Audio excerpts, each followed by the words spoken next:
You're hanging out in the House of Sunny podcast, where it's always sunny, mostly because of your host, comedian and YouTuber, Sunny Loman.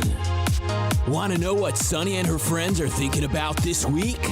Well, here she is, Sunny Loman.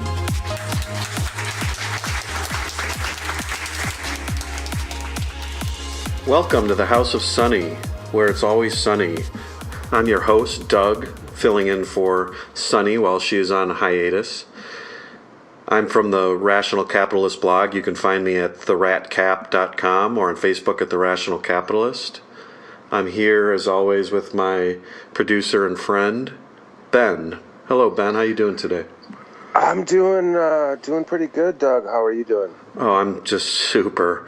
You know, and by good, I mean I'm good, except for the fact that I got an unfortunate package in the mail today. You did.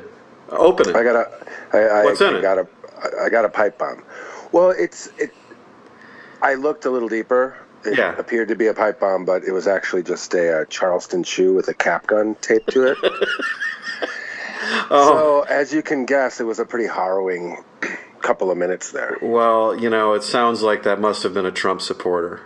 It had to have been, if not he himself. The obvious tell here is the Charleston Chew candy bar. Right. That's the telltale sign of a deranged MAGA guy. Yeah. it's the MAGA bar. It's the MAGA bar of choice. They love Charleston Chews. They do. So we got a lot to talk about, including this bomb stuff, since we are just led by whatever the media narrative of the day is. But we also have some deeper stuff from observations that I've had that I want to talk through a little bit. And we have a couple segments here. I want to do something we're going to call Story Time with Uncle Ben, where Ben's going to regale us with his horrendous childhood stories of debauchery and decadence. So no. So you can pull up a comfy chair and listen to Ben's story. We're gonna get to that in a little bit. So first of all, I want to play a joke. I want to remind everyone what the phone number is to call jokes. I, of course, being a horrible host, forgot to tell everyone what the phone number is to call in jokes. It is 707-681-5834. That's 707-681-5834. You can always call in your jokes and we will play them. We have a couple jokes this week from the House of Sunny Joke Man. Let's get right to it. I have not heard this. Okay, here's a joke for you. A man rushes into his house and yells to his wife, "Martha, pack up your things. I just won the California lottery." Martha replies, "Shall I pack for warm weather or cold?" He replies, "I don't care, as long as you're out of the house by noon." I like that. That's good. I like anytime you're basically kicking your wife out, I'm good with that. On that note, how many men does it take to open a beer? How many? None. It should be open by the time she brings it. Very nice. Very nice. That's cute. I have another one. We'll have to save it for next time because I can't figure out how to get this link up. So we'll just move on. Let's talk about the pipe bombs. Here's first of all, I've talked to several friends. Basically everyone I've talked to, very reasonable people, have all said the same exact thing, that this absolutely smells of some sort of setup, that the timing of this, the way it was done, the way it was staged, the way it looks orchestrated. My joke on this is that the telltale sign that the Clintons are involved is the fact that it was sent to the Clintons, because they're the only ones that are delusional and arrogant enough to think that they're relevant. Right. Why would anyone, Obama and Obama and the Clintons and Brennan, really? These are the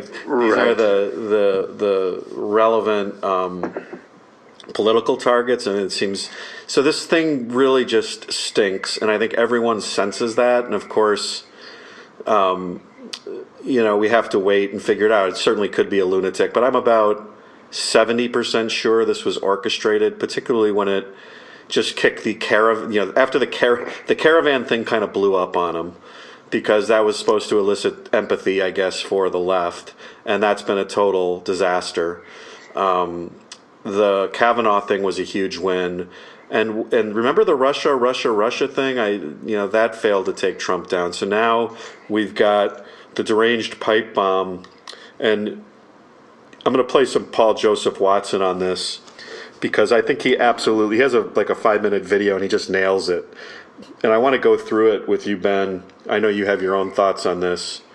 Before you launch into that, there was a brief segment that I caught in my cursory travels on CNN of all places, where their correspondent was saying that all early evidence points to false flag. He actually used that terminology. Really? And it was like Cuomo, in studio going, "What do you mean by that?" And he said, "Well, the packages were so poorly put together. It looked as though whoever sent them wanted to be caught. Mm-hmm. They had too much postage on them. They were just like hastily thrown together. It just looked really, really bad." Mm-hmm. So whoever that person was on the street wasn't sure which operative would send this to make what other operative look bad, but it just looked really terrible and just thrown together. So you noticed that Debbie Wasserman Schultz's return address was on it. Why don't we just assume that she sent it? Right. Why does she just automatically get a pass? I mean, I believe women. Were we told to believe all women? So if her name's on it, and especially, I think it's particularly diabolical because she's hiding in plain sight. Like maybe she would certainly be involved in some sort of operation like this. So what if they said, put your name on it, and that'll completely deflect suspicion, because it's sort of like the big lie. And then it turns out, so I was saying that jokingly today to a friend, and it turns out the latest news is that it looks like these packages were sent from Florida, which is where she's from. So, no kidding. Yeah, so now now my theory's gone from like maybe a 5% to maybe a 47% chance that Debbie. I mean, she did put her. Maybe she's just. Do you know whether or not any of these was? Did they claim that one was detonated? No, none of them were dead. Let's listen to Paul Joseph Watson goes through this, and this is pretty awesome. By the way, the local newspaper, as I'm walking out of the coffee shop this morning, Star Tribune, Minneapolis, Minnesota, nation rocked by bomb scares. Now, he goes through this, but keep in mind that there's been over 600 reported and actual threats and events of violence against conservatives over the last 2 years, including ricin being sent to Don Trump Jr. and to Susan Collins. Steve Scalise was shot, was literally shot and gravely wounded in an assassination attempt. And do you remember when Joy Reid? This really stands out in my mind. But Joy Reid, that awful host on MSNBC, she couldn't even bring herself to really. She was talking to someone. Her attitude. This was back when Scalise was shot. She's like, I know we're kind of supposed to denounce this, and it seems bad, but his record on racism and the Second Amendment are really bad. So I don't know. Yeah, she couldn't even bring herself to just say, you know what, I'm just denouncing all political violence. This is horrible. You can't have this no matter how much you disagree. She was like, it was sort of like a perfunctory, like, well, I guess we shouldn't shoot people, but I'm a little conflicted because, so this is such a double standard and such hypocrisy. I'm going to play this and then we'll just stop it here and there, because it's. I mean, obviously everyone could go and just listen to this for themselves, but I kind of want to stop it and talk about what he's saying. So here we go. All political violence is horrendous. And unlike some on the left who have either ignored or advocated far-left Antifa violence, I denounce all political violence. And yes, far-right extremism and far-right violence exists, and it's a problem. And yes, it could very well turn out to be that the mail bomber is in fact a MAGA bomber, a Trump supporter trying to exact political revenge against Trump's perceived enemies. but to simply ask questions about a major news event that could have a massive impact on elections that are less than 3 weeks away isn't to engage in conspiracy theories until investigators nail down for certain the identity and the motive of the bomber. Everything is a theory. So here are a few questions. Why would a Trump supporter engage in a campaign of domestic terrorism that could only have the effect of making Trump look bad? Why would a Trump supporter engage in a campaign of domestic terrorism that would distract from the migrant caravan, a winning political issue for Trump? Why would a Trump supporter engage in a campaign of domestic terrorism right off the back of Trump securing a major political victory in securing the nomination of Kavanaugh? Why would a Trump supporter engage in a campaign of domestic terrorism when polls showed that the race for Congress was starting to narrow in favor of Republicans? The package sent to former Vice President Joe Biden in Delaware wasn't delivered because of postage due. Who would go to the trouble and risk of building a mail bomb and then forget to add the right postage? And why did the bomber attach postage to a package that was delivered by a courier? Why would the mail bomber put what looked like timers on the bombs when he had no idea when they'd be delivered? Whoever this guy is, I think it's safe to say he's not the brightest and will probably be caught very quickly. Why were the bombs apparently hoax devices that were never intended to explode? If the culprit intended to cause harm, why was the powder found inside the package sent to CNN deemed harmless? Does this suggest that the motive was merely to send a political message and not to harm anyone? Why were the bombs fitted with a cheap digital display clock that doesn't even have an alarm, which would be a necessity to trigger a bomb? Why is there a joke version of the ISIS flag attached to the device sent to CNN? Why did the bombs have wires attached to both ends? According to this former bomb disposal officer, proper pipe bombs don't have wires connected to both ends. That's dumb. Why were the timers so big when that's completely unnecessary, and why weren't they placed inside the pipe bomb? Why were these bombs made to look so hokey that even law enforcement officials are now describing them as Hollywood-style hoaxes? Why was Debbie Wasserman Schultz named on one of the packages as the return address?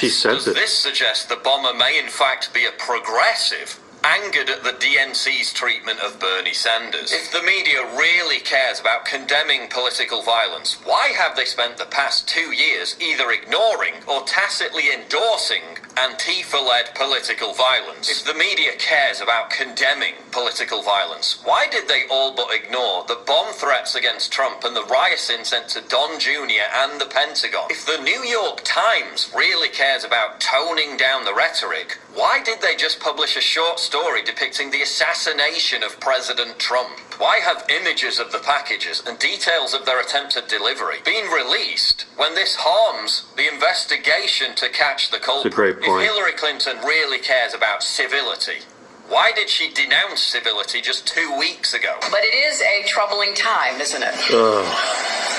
And it's a time of deep divisions. God. This is so good. I'm just going to let him keep going here. Do everything we can to bring our country together. Yeah.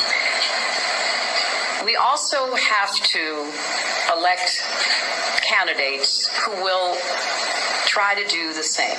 Who will speak faster. You cannot be civil with a political party that wants to destroy what you stand for, what you care about. That's why I believe if we are fortunate enough to win back the House and or the Senate, that's when civility can start again. If Democrats really care about civility, why have some of them been encouraging people to harass and intimidate Republicans for months? And if you see anybody oh, God. You've seen this right then. in a restaurant, in a department store, at a gasoline station, you get out and you create a crowd. And you push back on them.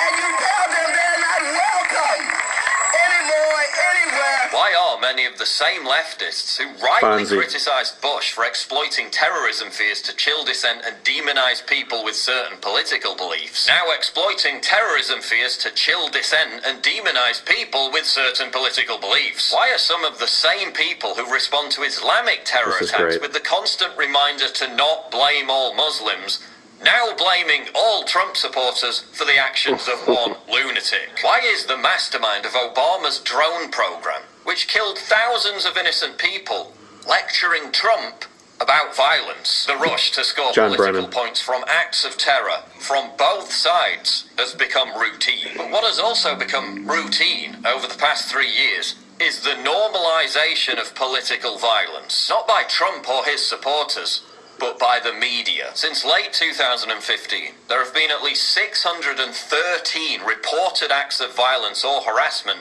targeting Trump supporters or Republicans. Some of them media or Democrat approved, and many more that went unreported. When the media tells us that political violence is horrific and should be vehemently condemned, I fully agree. I just wish for once they'd take a look in the mirror and follow their own advice. Great, huh? That was really good, yeah.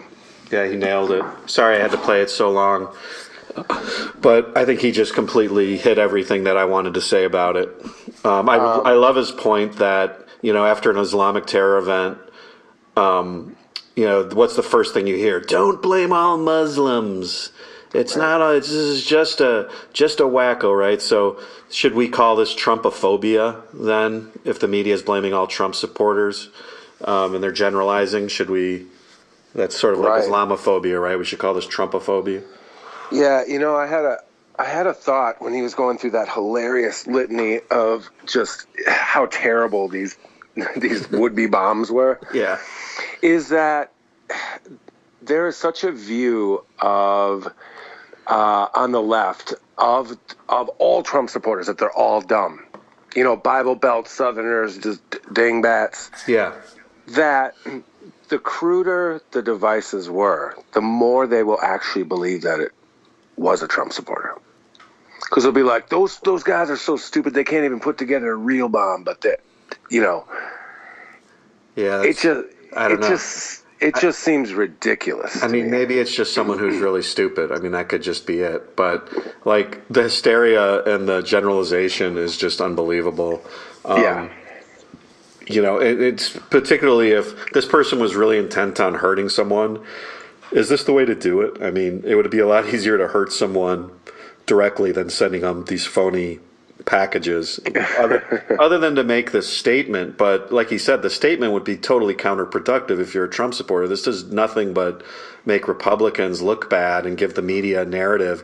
It gives the left red meat to attack conservatives and claim Trump is fomenting this kind of or inciting this kind of violence against them. And it distracts from, talk about this caravan issue. I just want to talk about this for a second. This is so outrageous. The fact that this is being orchestrated, a couple of weeks before the midterm, you have, and I'm not going to get into the whole debate about this. I just wanted to mention the fact that I think they should send troops to the border. I think the fact that these people are coming in a massive group, 10,000 people. It's ludicrous to suggest they're fleeing for asylum or they're being persecuted by their government. They're not at all. They're coming here because they know that once they claim asylum, that they'll be released because they can't be detained, and then they'll never have to show up for their court hearing and they're scot-free. And if we're going to allow that to happen, this wave of 10,000 and then another 10,000, there's something like 50 million Latin Americans that could come here. I mean, at what point, if you allow this and you set this kind of precedent, why wouldn't another 10,000 come and another 100,000 and another million? This has got to be stopped. There is a rule of law, and I fully support Trump sending troops to the border to stop what amounts essentially to an invasion.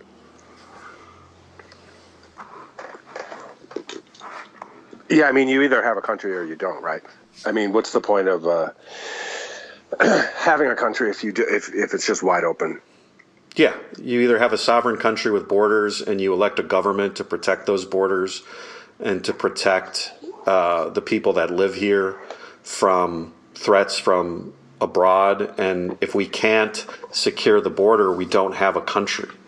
And this effort by these caravans makes a mockery. I think what it exposes is the fact that our Congress is just unwilling to act and to pass laws that would clearly take away some of these loopholes.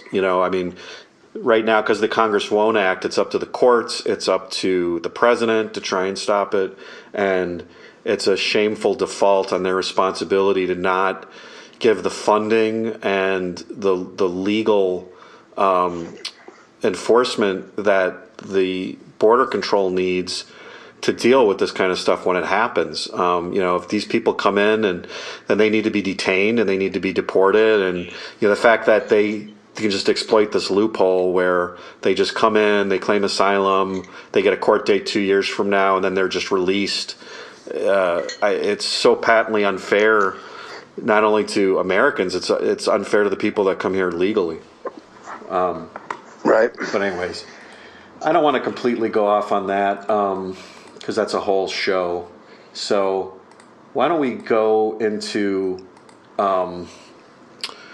I wanted to talk about something that's a little bit different. Did you see Tucker Carlson on Dave Rubin? I did not, but I saw him go against Cenk Uygur at the Politicon thing, which was pretty good. Oh, okay. Well, Tucker was talking with Dave Rubin. I thought it was a really good interview. I posted it on my Facebook page at The Rational Capitalist.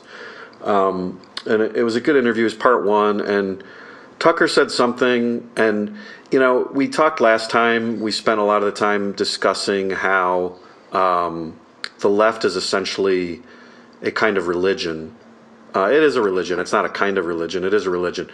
And that has to do mostly with the method of thinking, the lack of reasoning, their opposition really to basic cognition, where they take an emotional position, one of sort of empathy and a desire for power and control, and there's no way to reason with them. So we kind of went through that whole, the philosophical fundamentals of that. And I wanted to approach this from a slightly different angle. And something that Tucker said sort of sparked this, and I wanted to call it follow the money, if you will. So one of the things he said was, historically, what we've seen happening in the last 20 years is the Democrats really being supported by the super rich and the super poor. I mean, that's their demographic. They have the Silicon Valley billionaires are Democrats, and they try and appeal to the super poor who to some extent are dependent on government programs or entitlements or subsidies of some kind. And so you have this situation where you have almost a third world demographic of the super rich and these, I think Victor Davis Hanson called it the castle keep, on the west coast of California, where these billionaires are living in these mansions and they have these servants that serve them. And it's the same to some extent on the East Coast too, where you have uber rich people and sort of like the poor and the migrants that tend to serve these people. And historically the Democrats were seen as somewhat of a champion of the poor, and you had these sort of country club Republicans that were seen as the establishment to some extent. And that has totally changed. The parties, and this is just an interesting fact, it's almost been turned on its head, where now you have Trump and the Republicans seeming to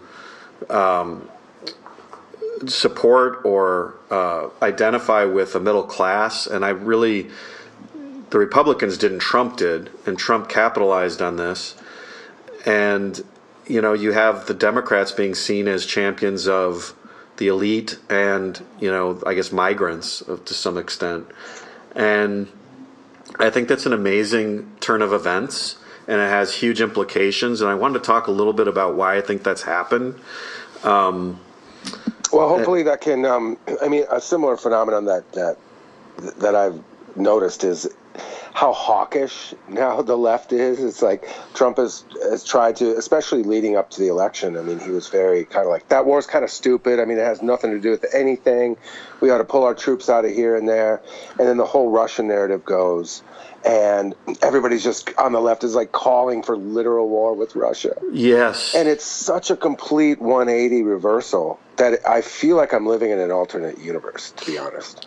Well, there's another aspect to this that I want to get into too. Tucker made a great analogy. He said, when kids lie, you'll say, "Hey, kid, you ate 10 Oreos," and the kid will say, "No, I ate 3."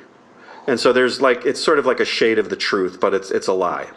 Where what the left is doing today is kind of inverting that, and not just doing a shade of the truth. They're saying something like, "No, you stole the Oreos, and I'm going to punish you." And when you think about this in the context of something like racism, where you have like a Tucker Carlson saying, "Hey, we shouldn't judge people by the color of their skin," and you have a liberal accusing him of bigotry and racism for defending that position, for not endorsing this concept of white privilege. The whole thing has been turned upside down. And it's, those kinds of philosophical claims, as well as just the political, is kind of unbelievable. And I think there's sort of a reason for it. And, let's follow the money a little bit. This is something you're probably, a lot of people talk about this stuff, but I want to give you a perspective that not a lot of people talk about. And that's the effect of central banking and inflation, particularly, and government intervention in the economy, and how that's driven some of the demographic shifts that we currently see.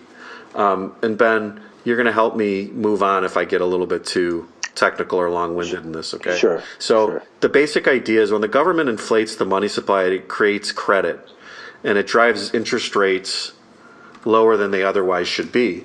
And historically, you'll hear people say, well, that should lead to inflation. And what they do is they mischaracterize inflation. They equate inflation with price increases. Inflation is just an expansion of credit. And it may lead to price increases. Really what it does is it increases prices more than they otherwise would be. But you could actually have prices still going down in an inflation. They might just not, if bread should go down, naturally prices should go down as we get more productive. So, if a loaf of bread ordinarily should go from $2 a loaf to $1 a loaf, maybe because of inflation, it only goes down to $1.50. So you've had a price decrease in bread, but really it's higher than it otherwise should be because of inflation. But the point is that inflation has some really serious economic effects beyond just effects on nominal prices. One thing it does is to increase the value of capital assets. And it does that because in the way our system works, and I'm not going to get into the nitty-gritty details of it, but people that are invested in assets see price appreciation in their assets. When the way the money comes into the system through banks related to the Federal Reserve, the money gets lent out and it gets spent and it gets invested, and what it does is it inflates capital prices. It inflates the prices of stocks. Prices of bonds go up, rates go down, so real estate tends to go up in value. And what this has the effect of is increasing the value of the stock market, increases the value of portfolios that are invested in financial assets. And so anyone that holds assets tends to get a great benefit. And that's particularly what's happened in the last 10 years. After the financial crisis in 2008, the Federal Reserve engaged in essentially a financial experiment, the magnitude of which is completely unprecedented. Quantitative easing? Quantitative easing, where they, in effect, created trillions of dollars.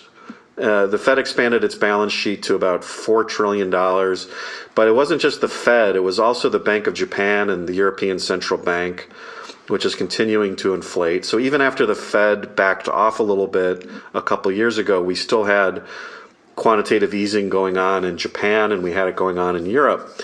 And it's created massive distortions in capital markets where you have ridiculously low yields in places that shouldn't be low. You have investors, because of low rates, reaching for yield and bidding up the prices of financial assets, getting into risky assets that they really shouldn't be in.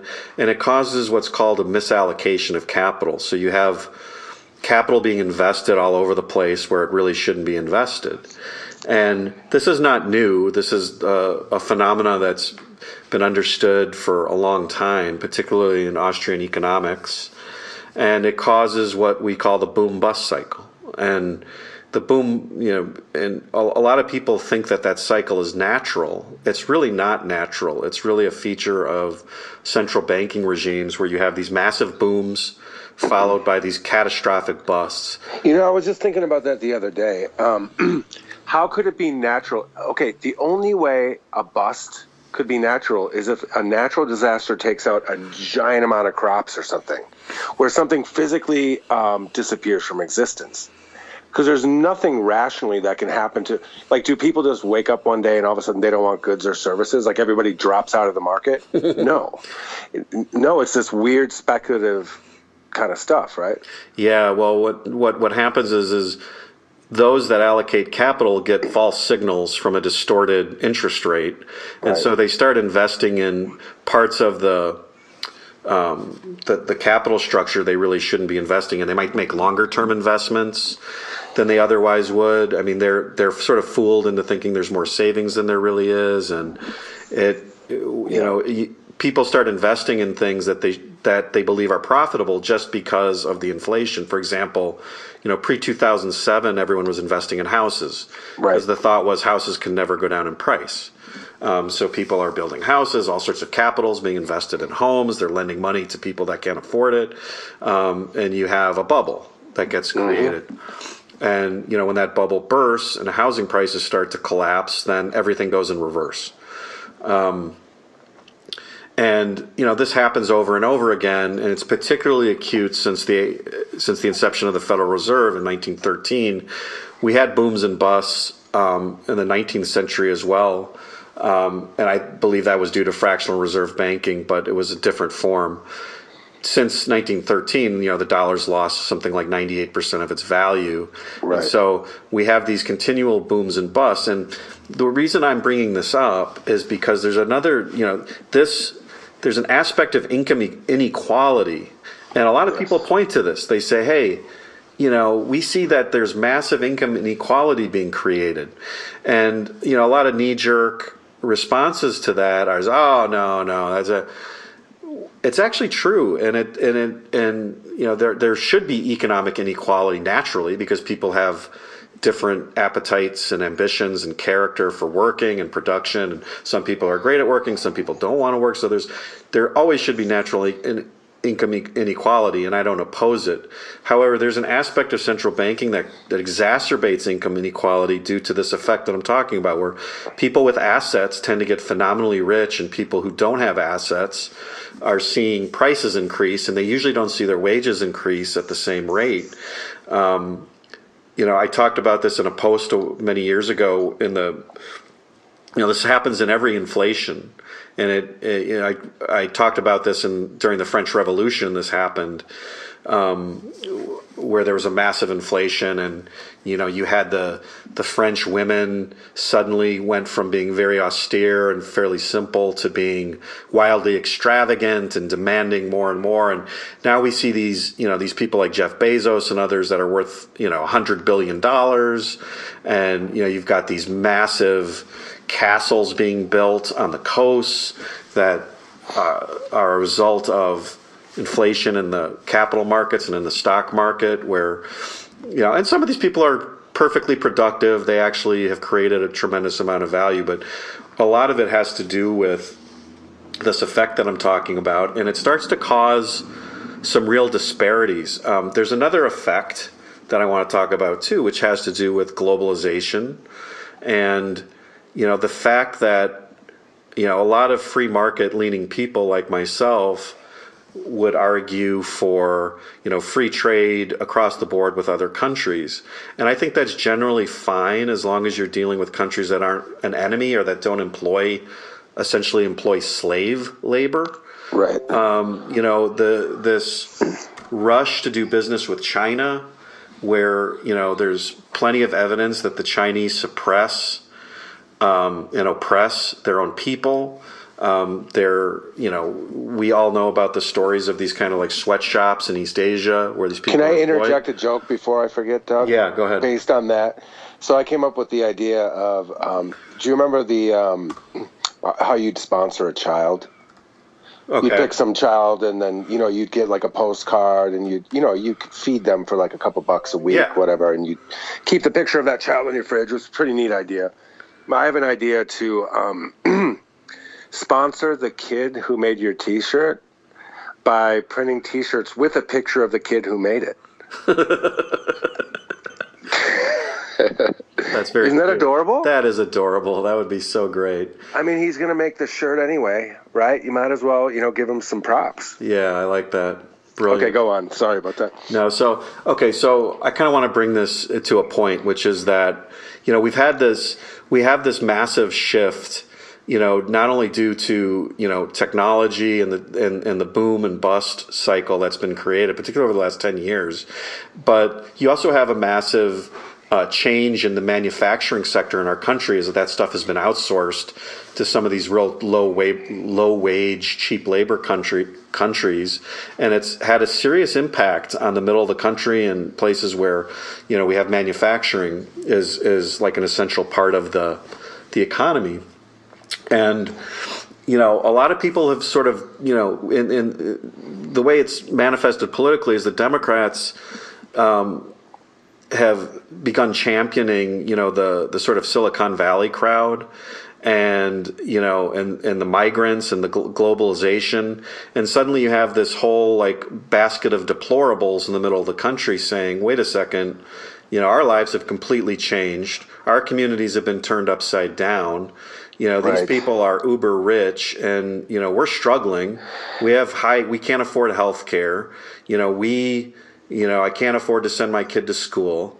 I'm struggling. And even the Republicans until Trump really didn't recognize this phenomenon at all. And, suddenly Trump comes in and says, hey, you have a voice. And I think the way, let's add into this fact, culturally, if you're in the basket of deplorables in the middle of the country, not participating in this, and how does Hollywood portray Americans? I mean, I think it portrays Americans typically as, especially the middle of the country, as being ignorant rubes, racist, bigoted. I think the mainstream media doesn't portray or tell those stories, particularly when Obama's in power or Democrats in power. They don't want to talk about, coal miners losing their jobs because of their policies, or, plants shutting down because, companies are offshoring their production to cheaper countries. So none of this is being talked about or told. And, getting back to the Oreo story, where, you kind of turn the whole thing on its head. On top of all that, these people are struggling. Then they're told by the same crowd that they are the bigot, that they're deplorable, that they engage in white privilege. And here you have these Hollywood billionaires, and, the George Soroses of the world telling, the people in the rest of the country in the flyover states that they're the problem, that they're wicked, that they're to be blamed, that they're the ones that, because they want restrictions on immigration, or they're concerned about government regulation or taxation or any of these central planning miracles, that they're deplorable, that they're bigoted, racist, whatever. And these frustrations, again, not only are they not portrayed in the media, but in an Orwellian twist, the victims are blamed. It's not, the real problem is not economic or political, that couldn't be fixed with less government, less taxation, less regulation, more freedom. the Democrats would tell you that the solution is, elect us. We'll give you more regulation. We'll give you more taxes. We'll take care of you. We'll fix it. Right. And so I'm going to stop there because I've gone on way longer than I really wanted to. I had more to say about this, but I just wanted to relate the economics of economic inequality related to the intervention and sort of nationalization of the banking system with the Fed. So it's almost like, Doug, you're almost saying the way that you described it sounds like poverty is engineered almost into the currency. It is, because what happens is the government doesn't want to tax you to pay for its largesse. The government has a $4 trillion deficit, and it doesn't tax people. In fact, we've just cut taxes. So it really only has a couple ways to get the funding. It can borrow it, which has the effect of increasing interest rates. The other thing it can do is it can purchase bonds or purchase government debt with printed money, with fake money. And what that amounts to is a tax. Right. It's a hidden tax. It's a hidden tax. Why is it so hard to get even scholarly types, like actual PhD types, because I've tried to do this, to talk about monetary policy, what the Federal Reserve actually is, what the history of, fractional reserve banking is, how booms and busts are created by these things. It's like they try to go back in time, and the furthest their minds can get is to the robber barons. And then you say, okay, well, how is money created? What are interest rates? What effect does it have on anybody? And they completely their jaws drop, and they don't know they don't understand. It's a big topic. It's a big topic, but there are several schools of economic thought, most of which are completely wrong. And they take a wrong approach epistemologically, like just their method is wrong. The most popular branch is Keynesian economics, which has been dominant, and it commits major fallacies in terms of how it approaches the subject and in terms of its premises. Right. And the only school of economics that's even semi-coherent and reasonable is the Austrian school, and those guys are great. I think they generally are great. I don't agree with everything they say, but they're the only ones that really have a causative and a production as primary view. Supply side type. Not supply side, but I'd say the primacy of production. Gotcha. Where you start with production and producing, but that's a big topic. We'd have to spend hours. Like I used to blog about this a lot because it's sort of my business in my area, the philosophy of economics as well as these particulars. But I just wanted to relate some of these demographic shifts that we're seeing are very real, and the frustrations, I think, and some of the anger behind Trump's election.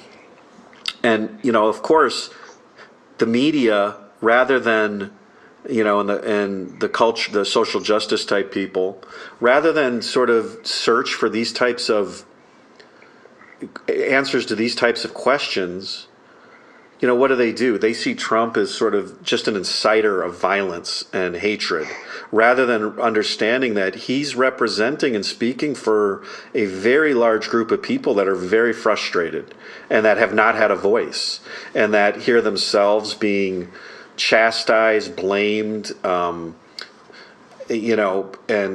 hated upon by, a culture and a media complex that doesn't, that sees them as almost inhuman.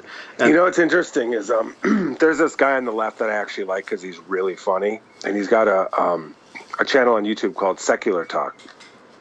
He's just a funny kid. He's 30 years old. He's got like 1 million subscribers now.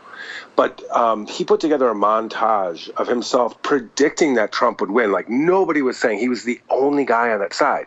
And he pointed out very clearly, as you are, that Trump is speaking to a demographic that's been forgotten. he is appealing to people who feel the real world consequences of manufacturing pulling out. Yes. He's speaking directly to people whose communities are flooded with new communities that can't be absorbed properly. And they're fighting for jobs, which I think is hilarious. Like, let every caravan of people, no matter how large, in while we fight for a $15 minimum wage. Right. Like, how does that, in what universe does that make any sense? And while they want to offer people universal health care. Sure, well, let's just do it all. Everybody get your asses here. Everybody come on in. We're going to, you know what, let's just go for a $22 minimum wage while we're at it. Free health care, free college. Let's do it. Do it. No problem. Oh, Lord.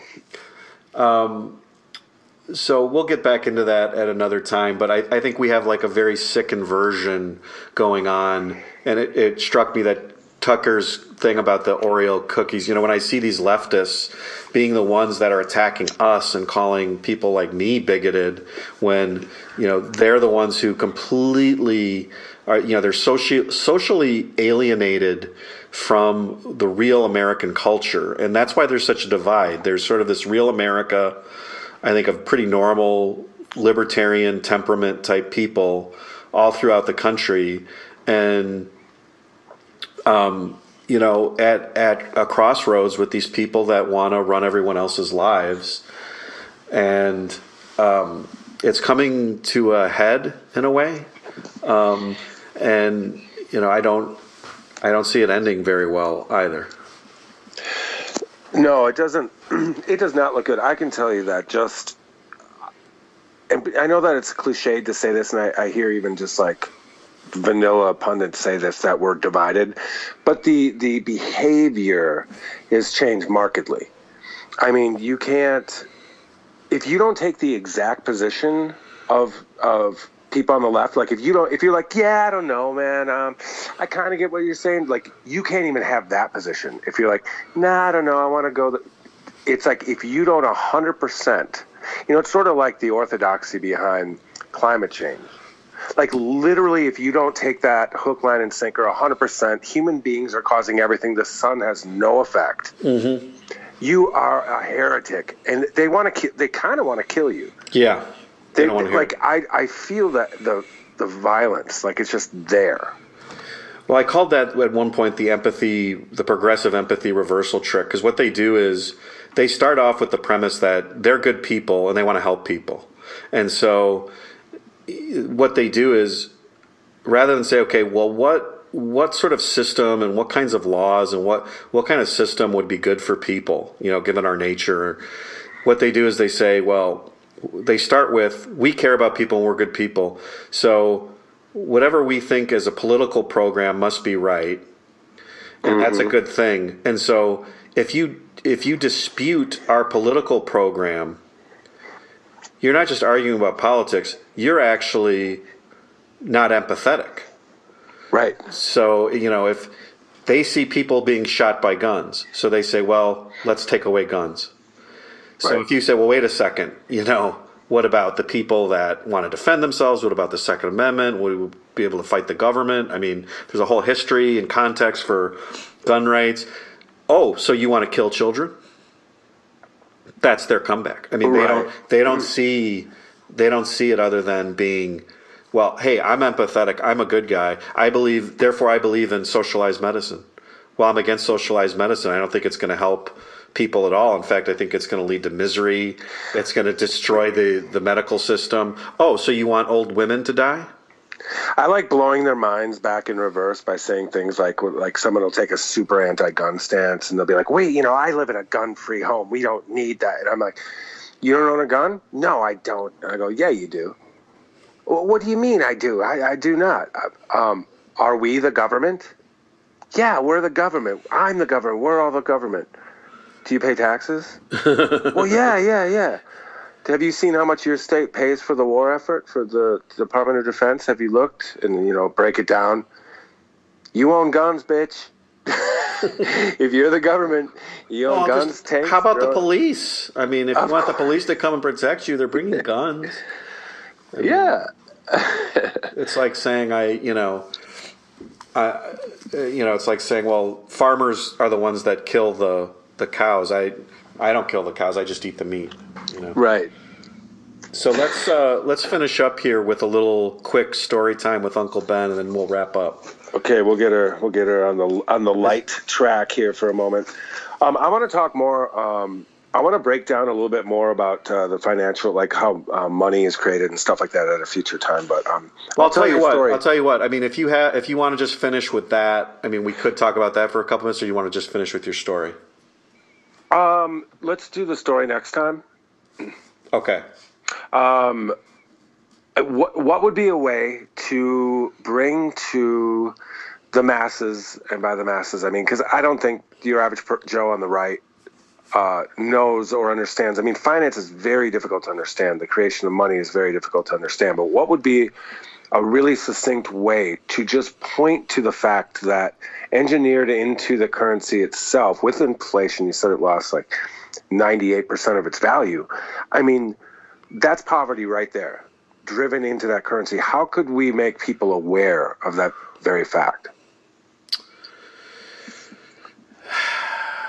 Well, it would take. There were some real popularizers of economics that have been excellent through the years. I think of like Henry Hazlitt, who wrote Economics in One Lesson, which is a very simple book to understand based on a very simple principle. And so one of the things I tried to do in my blog, and I think, other people probably need to do this, is to try and simplify economics into, not speak in technical detail, but speak more in very simple stories and explain how economics works. Unfortunately, even amongst really good economists, they tend to argue a lot. But I think that there's some real basics and some basic principles that can be illustrated. And I think it just is going to take someone who, first of all,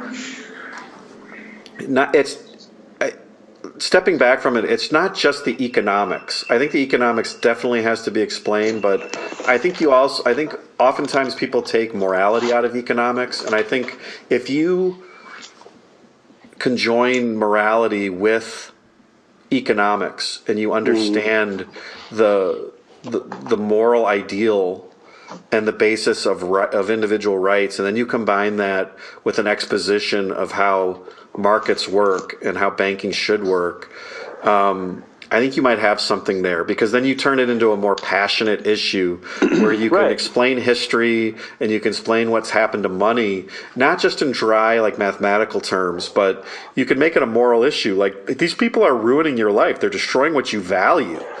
When the currency loses value, and you have a boom and a bust, this is not natural. This is engineered by the government, and it's destroying people's lives. Right.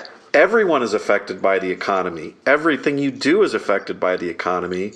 And the fact that it's so poorly understood and it's so important and critical is an outrage. It is. Well, we should explore more ways, because I have a whole bunch of simple explanations that break things down for people when they get too convoluted in their brains about just like first principles dealing with a lot of the questions of the day. But it would be really cool I could put together some stuff in Photoshop, just like little comics of explaining what money is and how it can hurt you if the policy is bad. Well, on my blog, if you search for Federal Reserve, if you go to theratcap.com, I had a whole series called Tales from the History of Money and Banking. And that dealt with the history of money and banking and cited some really important stuff and kind of brings it through the current time. And I think you'll find a lot of great stuff on there. So perfect. But we can talk about it more next time. The phone number, if you want to call in a joke, is 707-681-5834. If you want to contact the show, you can email me at ratcapblog@gmail.com, which is on my website. And if you go to Patreon /House of Sunny, we're fan funded. We need contributions. If you join, you get on our Facebook Elite Squad, where you get all sorts of good stuff. So please sign up and join there. And Ben, I will see you next time. Sounds good. Take care, everybody. Thanks for listening to the House of Sunny podcast. Go check out Sunny on YouTube at her channel, House of Sunny. Everything Sunny does is fan-funded. And because she's likely to get kicked off and demonetized on every platform at some point, please support her over at patreon.com/House of Sunny. Become one of Sunny's elite squad and have access to behind-the-scenes footage, t-shirts, special events, and more.